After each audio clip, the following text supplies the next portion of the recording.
Una que sepamos todos. Es el espacio que lo tiene más o menos una vez por mes en esta mesa a Martín Duarte, que surge del libro que escribió con ese título y que nos permite conocer la historia de algunos de los clásicos murgueros que las personas que estamos familiarizadas con el carnaval conocemos, hemos cantado y seguimos queriendo escuchar en sus versiones tradicionales o en las nuevas que van surgiendo.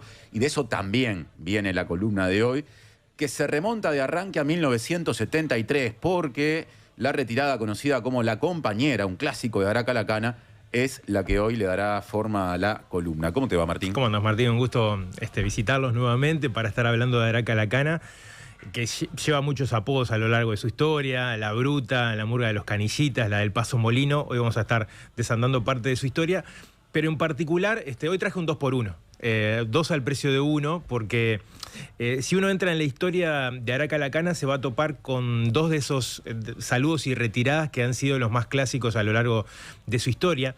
Y antes de meternos en La Compañera del año 1973, te voy a proponer a vos y a los oyentes meternos en el año 1937. Ajá, no es lo mismo 73 que 37. No, confusión jugamos un poco ahí. al revés, y te diría 37 y 41. Ajá, porque sí, porque en 1937 se dice que un autor, en este caso escritor de libretos, Radamés Vecchio, fue el que compuso un histórico saludo, que es el que a la oreja suena como el hoy, hoy, hoy, hoy. Y lo que está interesante, que buscando un poco de información, de hecho acá hay que darle el crédito a José Enríquez, que es periodista y también ha publicado algunos textos vinculados al carnaval, se topó con uno de los fundadores en su momento de Araca La Cana, tengo el nombre por acá, Anselmo Ferreira. Otro de los fundadores que estuvo Araca La Cana fue Luis Fino Carvalho, que es el que sería padre de Rosaluna después. Ajá. Que estuvo en ese grupo de canillitas, porque todos, desde el utilero hasta el último componente, eran canillitas los que fundaron Araca La Cana en el año 1934. En 1935 participa del primer carnaval y ahora estamos situados en esa frontera del 37 al 41. Ajá. ¿Por qué el 37 o el 41? Porque una de las costumbres que tuvieron las editoras de discos, cuando las canciones no tenían un nombre significativo, de hecho en los últimos años es más común que aparezcan nombradas con la temática, le ponían el año del saludo o despedida de tal año. Y tradicionalmente esta canción que vamos a escuchar se la considera el saludo de 1937. ¿Pero qué encontró José Enríquez? Bueno, el gallego Ferreira, que fue fundador y es la fuente también de esta otra versión, le arrimó un libreto del año 1941, donde no aparecía, en primer lugar, Radamés Vecchio como letrista de ese año. También le comentó que en el 37 no había sido el encargado de las letras, sino que había sido el padre de Rosaluna, ¿no? Como hacíamos referencia a Fino Carvalho, el que había escrito los textos del 37, o sea, había un ruido en esa coincidencia. Y encontró que el libreto de 1941 sí, con algunos matices a propósito de su letra, coincidía más con este saludo que vamos a escuchar.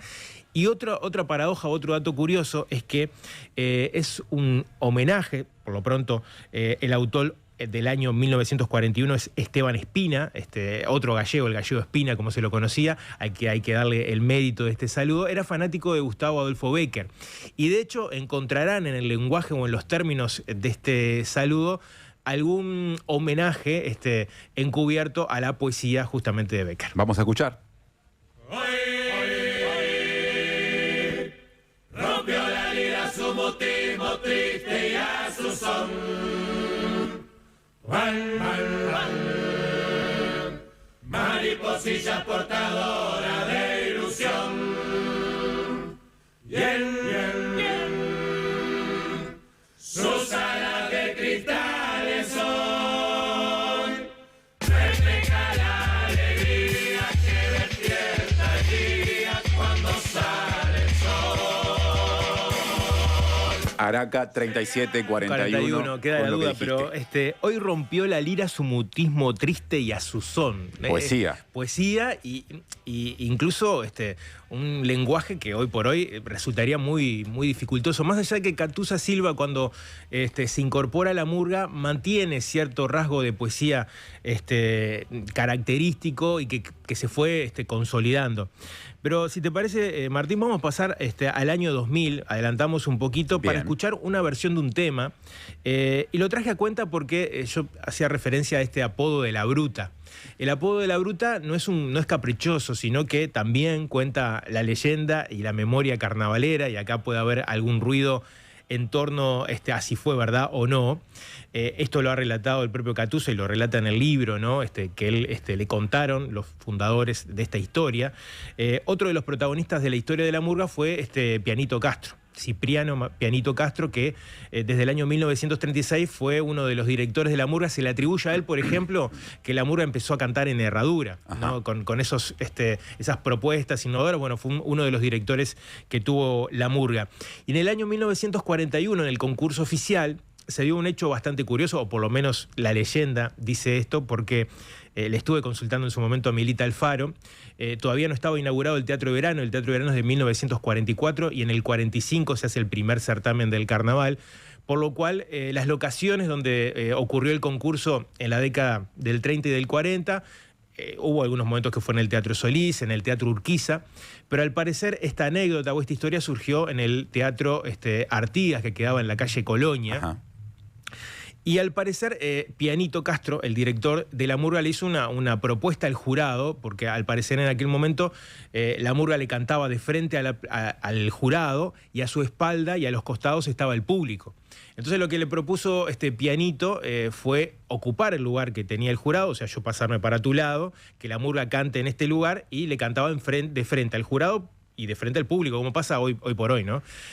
Al parecer, el jurado no estuvo de acuerdo. Ajá. Y lo que hizo Pianito fue, bueno, está bien, no están de acuerdo, nos damos vuelta, le cantamos de espalda al jurado y le cantamos de frente a la murga. De ahí quedó ese concepto de la Bruta. Ahora, lo curioso es que no hay registro de este episodio, pero ¿no? qué lindo que es que muy eso lindo. se vuelva... leyenda, es un mito lindo. Es un mito. Catuzza lo ha reproducido, que se lo han contado. A lo que voy que no hay registro a nivel de periódico de la época, no hay registro, porque esto supongo que generó un revuelo y una sanción para la murga. Imagínate que pase hoy, ¿no? Que una murga decida no cantarle al jurado. Entonces queda en el terreno de la leyenda. Y esta canción del 2000 recoge parte de algunos aromas de la historia de la murga. Esto que te decía, la murga de Canillitas, la del Paso Molino, la de la Bruta y el apodo. A ver.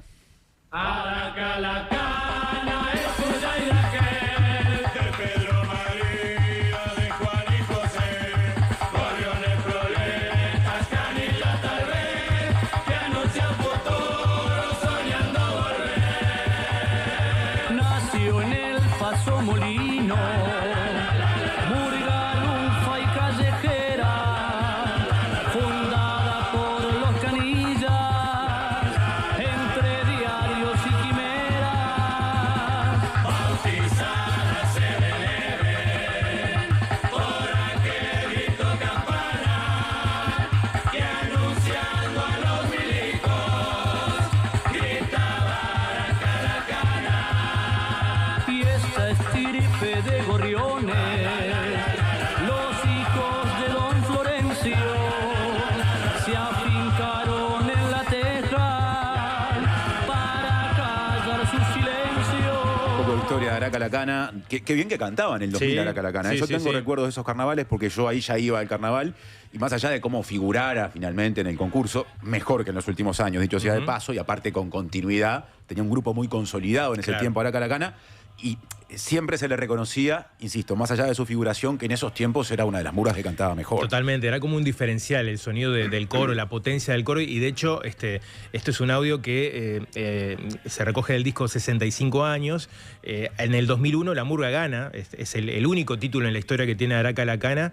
Estaba Luis Alberto Carballo en aquel año haciendo de Figuretti, este personaje que se había puesto de moda en Argentina a través del programa de Marcelo Tinelli, y que, hablando de esto de jurado, se había pasado característico este personaje, porque Luis Alberto Carballo se metía con el jurado. Incluso en un momento se especuló que si tocaba alguno de los jurados, era como el reglamento bastante estricto, ¿no? Si pasabas esa frontera de... En aquel momento el jurado estaba en la parte cercana al escenario. Estaban de frente al escenario, al lado. Al lado. Y se decía que podía tener alguna sanción, descalificación, ¿no? El jurado era intocable. Era intocable, totalmente. Y bueno, fue el único año que ganó Aracalacana, pero que tenía este coro potente. Vamos a ir ahora sí al año 1973, en una... retirada que tenía como una cierta visión de lo que ocurriría en el país después. Esto es febrero del 73, meses antes del golpe de Estado, ¿no? Y en particular, esto de previsora, ¿no? O de futurista, era una retirada dedicada a los derechos humanos, la del 73, que tenía conceptos muy fuertes, ¿no? De hecho, hablando con Catúzez en su momento, hay algunas metáforas donde pone a Jesucristo sobre la mesa de la retirada, ¿no? Espartaco también. Era como una carga conceptual bastante fuerte en torno a los derechos humanos. Y remataba o desataba ese nudo conceptual con algo más liviano, que él decía, bueno, la bajada de la murga, que es lo que quedó, la compañera, era capaz que lo más liviano, ¿no? A nivel de la narrativa, lo conceptual que planteaba la murga.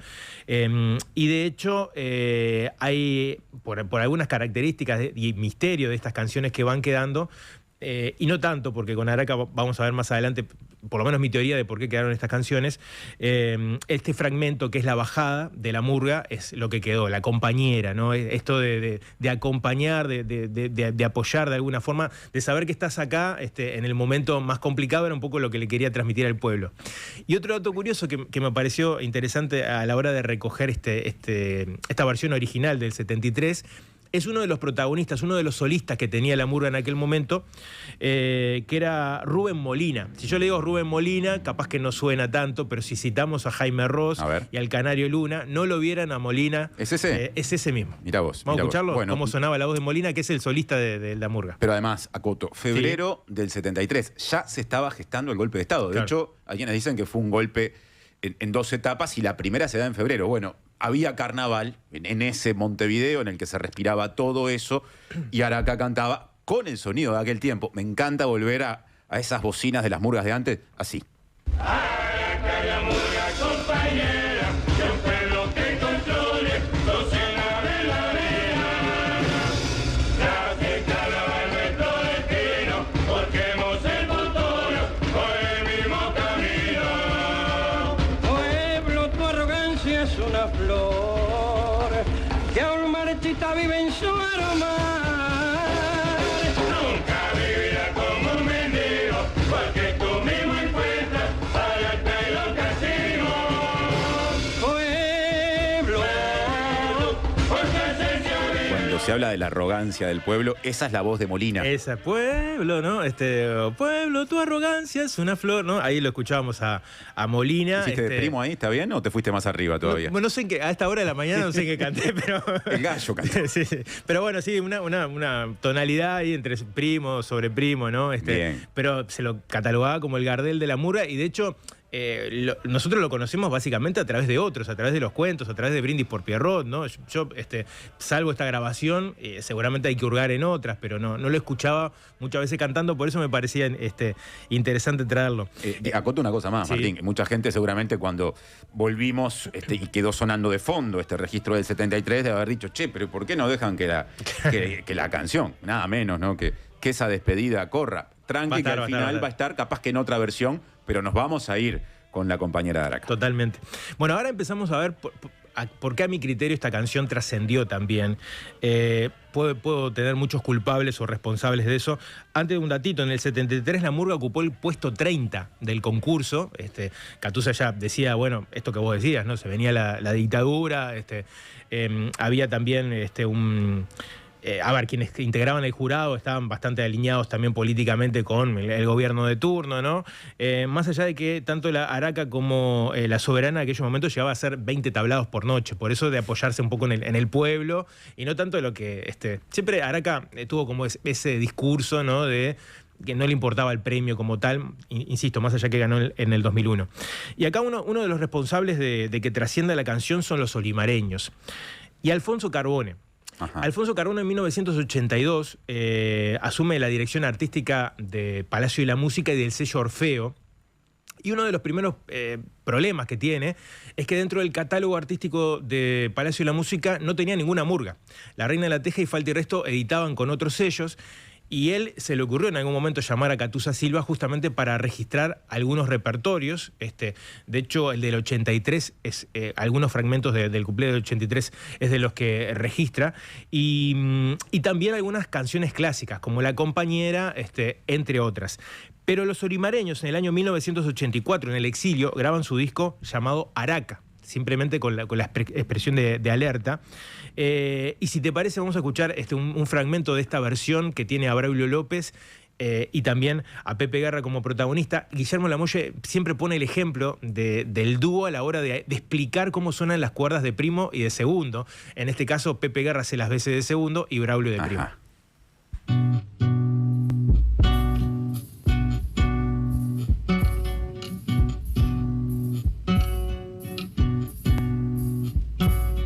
Araca la murga, compañera de un pueblo que construye su senda verdadera.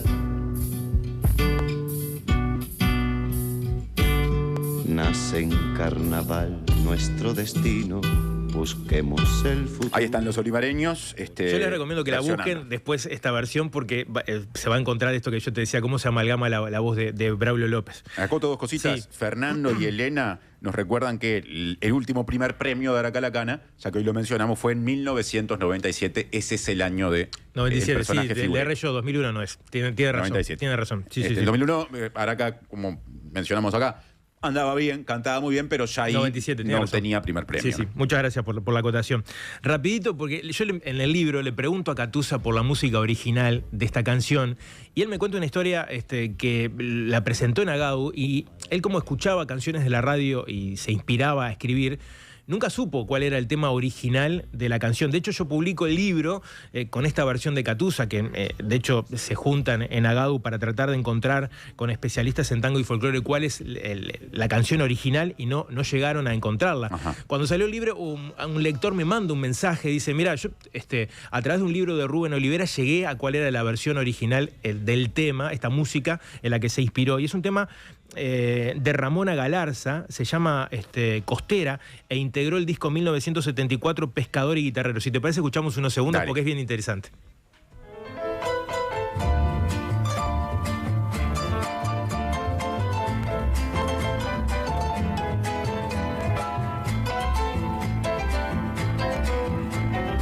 Cuando la ilusión es camalote que va por esas aguas bogando a la deriva.